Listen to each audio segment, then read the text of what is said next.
বন্ধুত্ব হয় মনের মিল দিয়ে, ধর্ম দেখে নয়। বন্ধুত্ব হয় দুঃসময়ে যে পাশে থাকে, খারাপ সময় যে পাশে থাকে, সে হলো বন্ধুত্ব। বন্ধুত্ব কখনোই ধর্মকে নিয়ে ভেদাভেদ করে না। যেই ধর্মকে নিয়ে ভেদাভেদ করে সে কখনোই বন্ধু হতে পারে না। ধর্ম দেখে যদি বন্ধুত্ব করা হয়তো তাহলে কখনোই কোনো বিধর্মীকে নিজের ভাই হিসেবে মনে জায়গা দেওয়া হইতো না। বন্ধুত্ব করা হয় তখন যখন যার কাছে জাত ভেদাভেদ নেই, যার কাছে ধর্ম ভেদাভেদ নেই, তার সাথে যার কাছে ধর্ম ভেদাভেদ আছে তার কাছে কখনোই বন্ধুত্বর মিল থাকে না।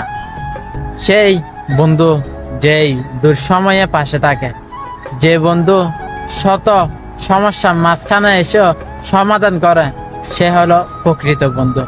সবাই সাথে থাকলে বন্ধু হয় না, সবাই একসাথে চললে কখনোই বন্ধু হয় না। বন্ধু হতে গেলে মনের মিল থাকতে হয়, বন্ধু হতে গেলে বন্ধুত্বের মর্যাদা দিতে হয়। সবাই যদি বন্ধুত্বের মর্যাদা দিতে জানতো তাহলে কখনোই বন্ধুত্বের সম্পর্ক বিচ্ছিন্ন হইতো না, কখনোই ধর্ম নিয়ে বন্ধুত্বের মাঝে বিচ্ছেদ হইতো না। যার কাছে ধর্মের ভেদাভেদ নেই, বন্ধুত্ব আছে তার জন্য। যার কাছে ধর্মের ভেদাভেদ আছে তার কাছে কখনোই বন্ধুত্ব আসেনি।